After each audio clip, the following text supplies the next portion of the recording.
But I remember, people talking about this. Like, why is the car on fire? Because it's awesome. It is. Dangerous, awesome. Yep. Hello, my friends, and welcome back to PlayStation Underground. On today's show, a very special guest and game. We have Far Cry 5, and I'm joined by the game's creative director, Dan. Hello, sir, and welcome back to the program. Doing? Thank you very much for having me here. It's great. Thank you so much for traveling all this way for little old us. Well, the weather's a little better here than it is in Montreal right now, so I'm happy to be here. So I am already upset to see that these cows were the victims of an exchange that we're going to have between our hero and some opponents. But tell me a little bit about where we are in the game right now. This is, you're showing a larger take on a whole region of Hope County, correct? Yeah, for sure. So I think, people who are kind of looking at this again after seeing it at E3 or Gamescom are sort of wondering, how big is the region? And we really want to showcase just how lush it is. So you're just sort of outside the area that's known as Falls End, this little town.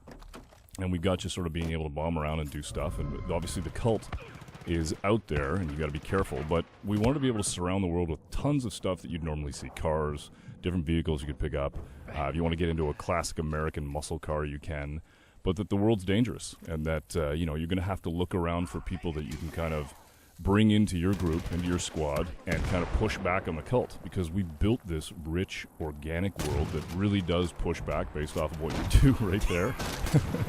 Awesome. It's an unfortunate. It's super good. See, this is the kind of stuff as a dev we're like, hey, look, we hope we have the collision of systems, and when stuff like that happens, it's just you can't help but just kind of laugh. It's fantastic. And I will point out that it maybe if this is a viewer's first time seeing Far Cry 5, which is coming to PS4 on March 27th, by the way. Correct. You are essentially I kind of want to say resistance fighter. You're battling a cult that has taken a grip on a small town, as you were describing. Well, a big town, a big lush town. Yeah, a huge space in Montana. But anyway, continue. So are we going to see a little another exchange coming up here? Well, this is the kind of thing that we want to do, is that we know that the cult is out there, and we know that you're going to start building this resistance. And the way to do that is there's going to be hostages that you can liberate, take some of these civilians, bring them out, go toe-to-toe with the cult, and then when you do, you're able to get intel from them, because I think typically people who played Far Cry in the past have seen us sort of, you climb towers, and that's how you inform your play throughout the world.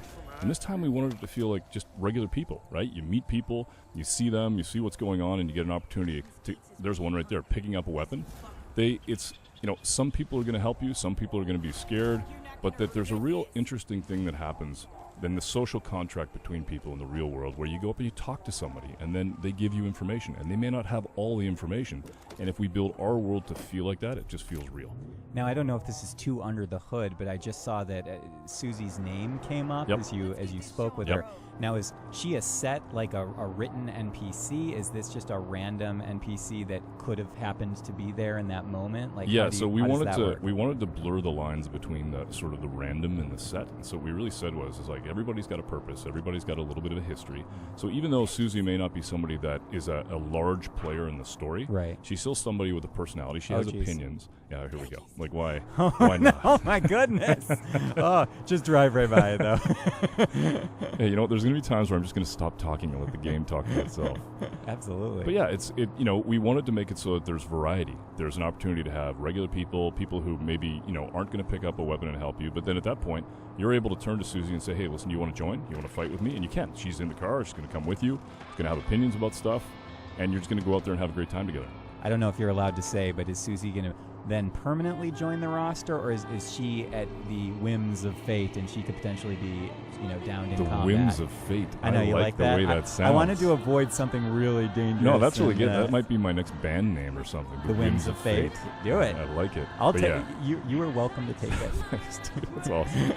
I think what we wanted to do is make it so that, we had characters like that, and if eventually they do, die, that they're gone. But you do have the opportunity to bring them back, right? Okay. You do have the opportunity to do that. Okay. More animals on the side of the More road. Animals. A lot of wildlife already we've seen. We've seen like 3 sets of wildlife. Yeah, it's lush, right? We want to make it so when we were in Montana, we actually saw all this stuff there. It was really cool for us to see how just alive the world is. So we wanted to have that experience for the player as well. That was a narrow miss. Also, you could have accidentally started hunting in that moment because the deer just sprinted by. That was an awesome shot on that guy, but the deer was very, very close. Lucky or unlucky deer. I'm not sure where that deer falls. Yeah. So it seems like we've rescued another civilian. So far, we're just a good old-fashioned hero. Yeah. And so I think it's cool because, you got the opportunity to go talk to somebody, and I think she's got a side mission right now that you can go do. Or you can see off in the distance there's actually the symbol for an outpost, so you could go take the outpost. But there's just all these little moments in the world that are alive that are organic. And to be honest, when we design it, it's kind of interesting for us because they're organic, we don't know what's going to propagate. And so it's entirely up to the player how they want to play it. Maybe you've met Susie, maybe you haven't. Maybe you've got a different guns for hire. Maybe you've got a premier guns for hire. Maybe you've got a fangs for hire. You got boomer with you. So it's really interesting for us to kind of sit back and watch it live. Is it really called fangs for hire because of the dog? Yes. Yes. Yeah. Who came up with that one? I don't remember, but I'm taking full credit. Take full credit for everything. You designed the game yourself. There you go. And I was going to ask something about the wildlife again, but is there? Yeah, does the wildlife and just in general some other this other tapestry of Hope County, does that play into side activities? For sure. I mean, hunting and other. I don't know if there's fishing. There is. Usually games like this have fishing. Yes, there's a lot of Don't fishing. disappoint me. So, and that's the thing that we saw at E3 is we build this really earnest game, this opportunity for you to go in there and be the hero, and people just go fishing and decide they're going to do that for 2 hours, and it's like, okay, you know what, play the game the way you want to play it. Sir, you need to get off the demo. No, I haven't got the one I want. Fishing. So this is a good example. Here's an outpost, and if you played Far Cry 3 or Far Cry 4, you know this, and in Primal you know this very well, the sort of the situation that you're in, but we've kind of made it so it's very much alive. And then what's really nice about this is that you're going to be able to go in and have the play style you want. So there's opportunities. Whenever we build an outpost or we build elements of the game, we really think about freedom, opportunity, and surprise.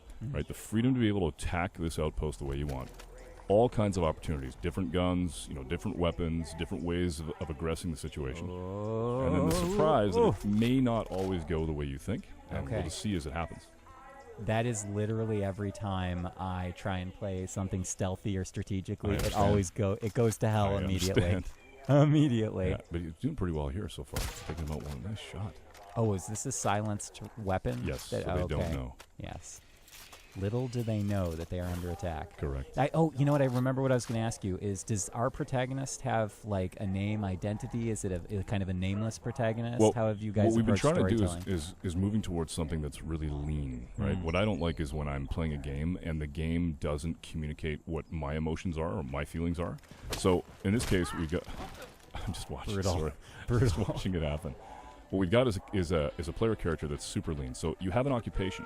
But from the standpoint of who you are, it's who you pick. Right. Absolutely. All right, so now they know. Now things are escalating. Now it's on. Escalating quickly. Yep. Tension's rising. I don't know if in this footage we're going to see our protagonist downed at any point. We'll find out. You may. See, this must be really fun for level designers, having these little pockets of indoor space mixed in with the huge sprawling outdoors. Because that creates little, interesting points of cover and wrinkles to that combat. The thing that's interesting is that as you're building this stuff, a lot of the designers, you're looking at the distance from the road. Everybody kind of, that's the challenge of building something that people feel like they know. I think one of the challenges of coming to the States is that people just understand how long a driveway should be, what feels right, Okay, true. Yeah. As opposed to other Far Cries, which featured more, let's say, exotic locations for an American audience. Right. But here, it's like, this is very familiar. Yeah, to people. a door should be a certain size. Right. The steps there should be even branding. Like the world is just filled with branding. I think I looked away for a moment, and the outpost was liberated. Yeah, they liberated it. So in a blink of an eye. That's right. So that basically what you got here is now your legend is starting to grow. And the people in the region are starting to understand that you are pushing back on the cult. They're going to start to join you. And this is where you really see the resistance meter and the resistance start, where now this is no longer a cult outpost. This is yours. And you've got people there that can give you quests. You've got side missions. You've got main missions. You've got story opportunities. You actually see the resistance meter go up. And what's happening there, which is really interesting for us, is if we're going to build this live game, this feeling that it's alive, and the idea that these heralds and the cult have a mandate, and that what you're doing is you're the fly in the ointment, you're getting in the way of it. So you can actually see your progression through that in the world, but you can also get the sense they're going to push back. Are there any other gameplay wrinkles that come from building up that resistance meter? I mean, is that considered like your global experience, or is that character-based? How does that work? It's more just getting a sense of whether or not the people are going to join you. And so you're really getting an understanding of when John or Faith or Jacob or the father are going to push back on you. This is a guy named Merle. He's a pretty interesting character. I love this guy. Yeah. Oh no, Merle's under attack. So that's super interesting for us, is that you're in the middle of a story moment, and then what happens is that the cult shows up, and the story moment will stop, and they'll act like regular people. You'll basically see people, so you'll see stuff going on where Merle's going to run, he's going to head for cover, he's going to take a minute, he's going to, in this case, he's going to protect himself, and then when he feels like everything's done and over, he'll continue the conversation.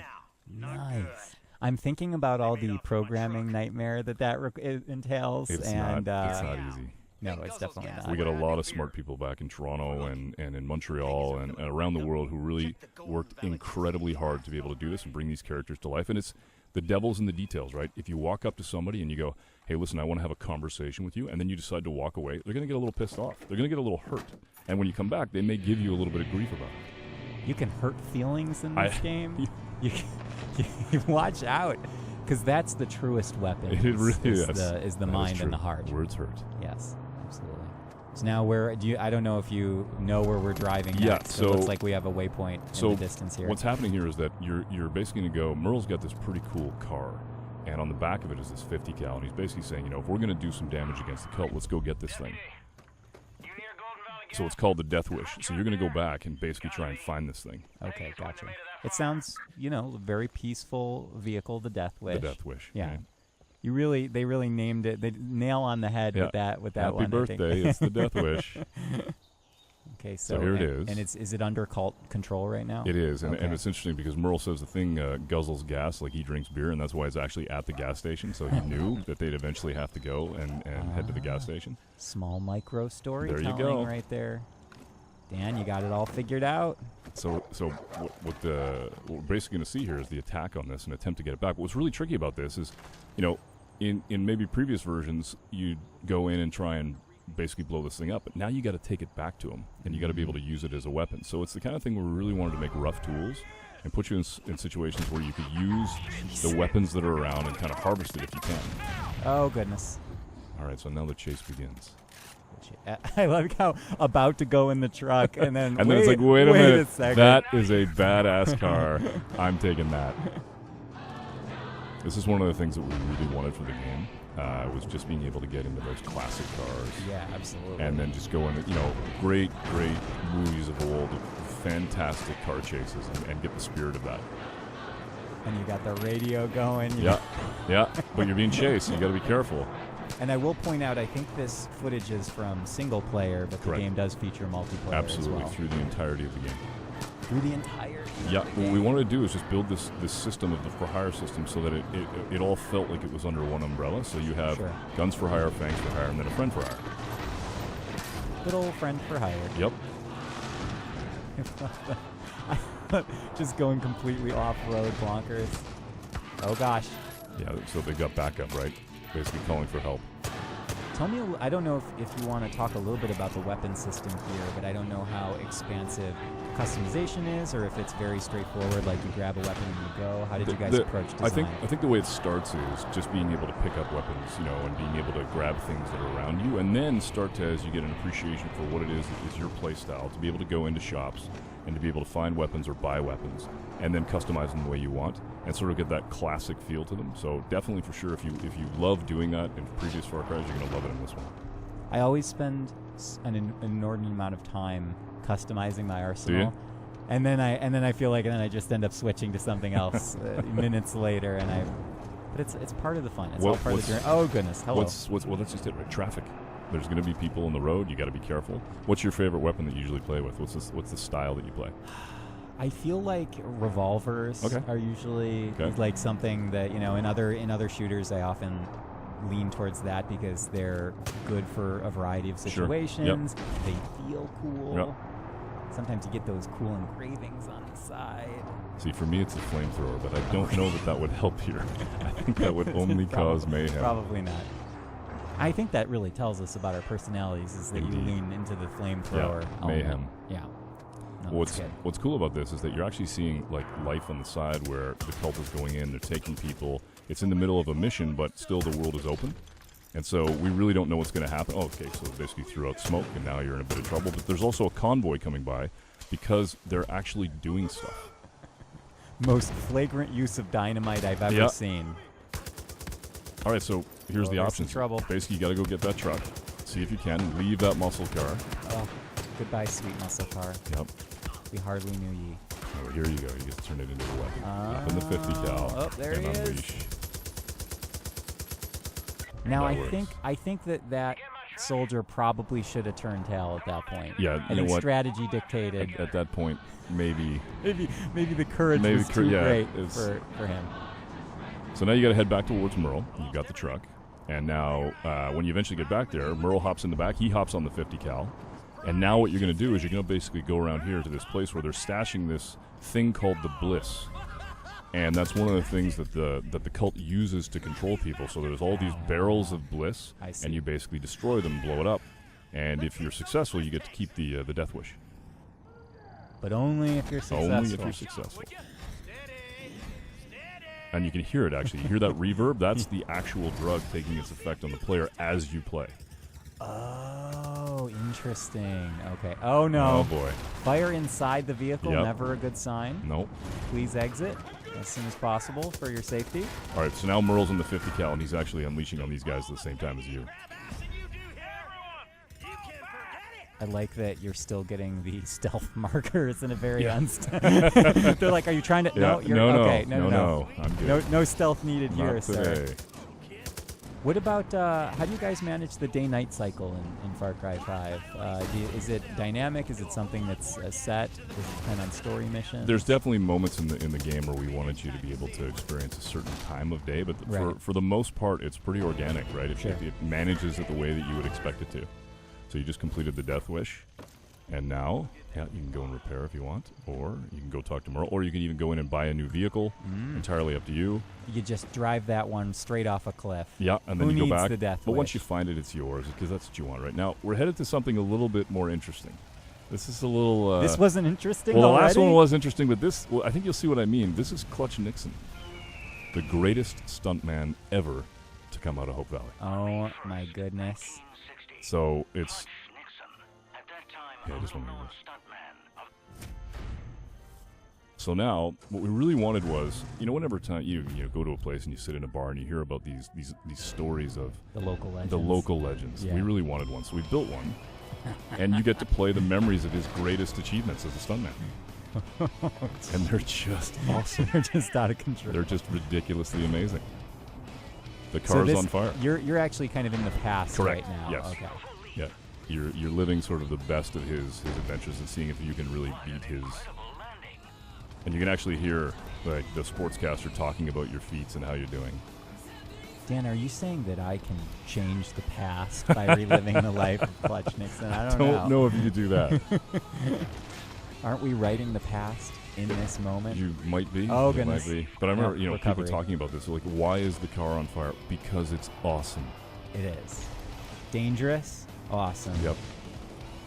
On fire still. That car must feel like an oven. Yep. Correct. Love the music. It's got to have a little bit of rock in there. Yeah. You guys always have fun with music in these games, don't you? We really do. I think we spoke about that before, is that especially with this game, you're tapping into almost a completely different musical tapestry. For sure. Compared to the other Far Cry games. And I think the thing, too, is that we really tried to make it so that each region is different. So as you traverse through the world... Yeah, here you go. Big jump. Yeah. There you go. The big finish. Into the water. He survives that, right? He survives everything. Okay. He's Clutch Nixon. Okay. Well, showed me. Yep. So yeah, the music is just such a big part. I mean, it's part of what brings the charm. It's a huge component of emotion and whether or not you feel that in the game and how you... And we just put these sort of in the world so that you can experience it. And that's the thing about the game, is that we built this game, and we definitely have a story that has earnest moments in it. We definitely have moments of huge pushback on the cult, but we also recognize that just because we're thinking that the game is played a certain way is not the way that people will play it. And what we want to be able to do is build a world that's organic and allows the player to go in every direction get any vehicle that they want, be able to basically play the game and author the experience the way they want, and then go off and basically, it's not predictive. We want them to just go and play. I think that's one of the most fascinating things about open world design to me as someone from the outside. Something is afoot. So they just basically, if you go into the map and you're able to go over a couple of key locations, what you actually hear is people who are in trouble, and they're basically calling you over the radio. And so I think this heads towards Boomer. You think? We're not sure. Pretty sure To be confirmed shortly. Yes. The little nav points. That's super cool. I wish that today's GPS could provide that level of precision. Yeah, you're driving a car that's, rear-wheel drive, pretty slick, got racing slicks on it, but you got this amazing GPS. But it's, it's important that if we build a world where if the player really wants to go and do something, we give them the opportunity to know where to go and what to do, and to just play into the game. You could easily get lost in a big open world like this. So. Oh goodness! Hello. Here they come. They're really not following the rules of the road, are they? No, they're not. Oh, just missed. Oh my God! Look at that swerve. Oh, they just called for backup, so there's more of them coming. Oh, this is great. See, moments like this, which feel like an action movie, but they're actually being handled. They're just being created by the player totally in the moment. Systemic, right? Unbelievable. Yeah. That really always blows my mind. I think, we had a real moment on Far Cry 4 when we were working on one mission in particular with Pagan Min, where Pagan started to do things kind of on his own, and we kind of made it an opportunity for Pagan to make choices in the mission. And we were thinking to ourselves, why don't we just allow the game to do that across the entirety of the game? So right here, the cult pushes back, maybe an animal's going to show up, but you got a helicopter that's going to attack you. Meanwhile, you're headed towards a mission, or you may even be mid-mission, but this kind of stuff happens, and we don't know that it's going to happen, and then we get to see it firsthand. Dan, I have a great subtitle for Far Cry 5 I'd like to pitch to you Okay, now. I know the game title's already been decided. Let's hear it. Far Cry 5, multitasking. I got it. I think it's going to sell. Okay, we'll get the .com address later. Yeah.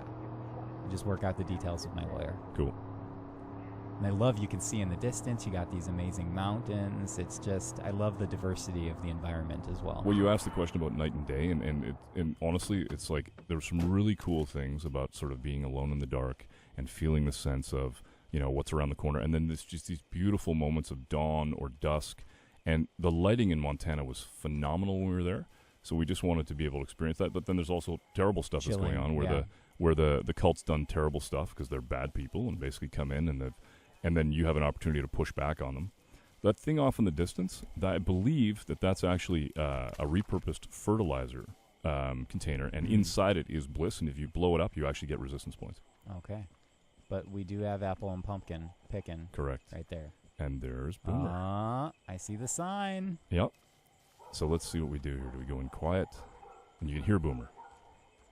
Boomer! I'm coming. So what the cult is doing here is they're actually going in and they're taking animals. And they're taking animals and they're turning them into something that I'm not supposed to talk about, but I'm going to anyway. Uh-oh. They're called judges, and they're pretty badass. So you're going to go save Boomer from that happening to him. Okay. And then be able to have your first thanks for hire. Ah, excellent. Also, that sounds very scary, and I'm glad we're rescuing Boomer. Rescue all the animals. And pumpkins. This would be so pleasant and peaceful if there wasn't, you weren't embattled in combat we're at the not moment. for the cult. But the thing for us is that we wanted to, when you're building a game that's this big and a world that's this rich, we want to be able to have a variety of stories and a variety of tones in it. Sure, you're going to have moments that are earnest like this where you're saving, the dog and basically bringing this into your group, but then you're also going to have moments like with Clutch Nixon. And so we just want to be able to make it so that there's little action bubbles and stories that you can snack on. I love snackable stories. For sure. Low on calories, high on flavor. That's pretty good stuff. Yeah, I came up with it just now. Nice. Okay, that helicopter's a menacing. Just be careful. Here we go. I love the lighting that we're playing with here. We're kind of the going art up on team's done stealth. a fantastic job. There's Boomer. Let's see if we Leave can him get alone! Oh my goodness! So here we go. It's on. Okay. Oh jeez. Knife kill. Yep. Brutal. Now they called for backup. That's what they do. So basically, all right. So you've got him, and now Boomer's out, and he can hold his own. Go Boomer! Does Boomer come with like a jetpack or a rocket launcher No, strapped to his- Boomer's awesome, just the way he is. Just He's super good. So they did call for backup. So Boomer's available now as a Fangs for Hire, but you got to go actually enlist him. Okay. But Boom- he's going but to Boomer's doing- he's going to doing do his some own damage. work. He can do some damage. He can hold his own. Support your local farmer. So now, Oh my gosh. Yeah. Pat, well, the here's most thing. important sub-command. Those are Boomer's former owners, so he's pretty upset about it, right? no. So there's a story to be told here. We really just tried to put little stories in that you could just take a minute and drink that in. And now you can go up and basically pet him, and he's yours. Definitely a somber moment in a game that has a high emotional range. Ladies and gentlemen, that was Far Cry 5, which is coming to PS4 March 27th. Dan, such a pleasure to have you as always. Thank you for your so much. commentary. It was great. Awesome. Final thoughts for your for the audience? I just hope they love it. We really are trying to build something that, and have built something where the players get to tell their stories, and we can't wait to hear them. Great. Thank you, Dan. Thank you.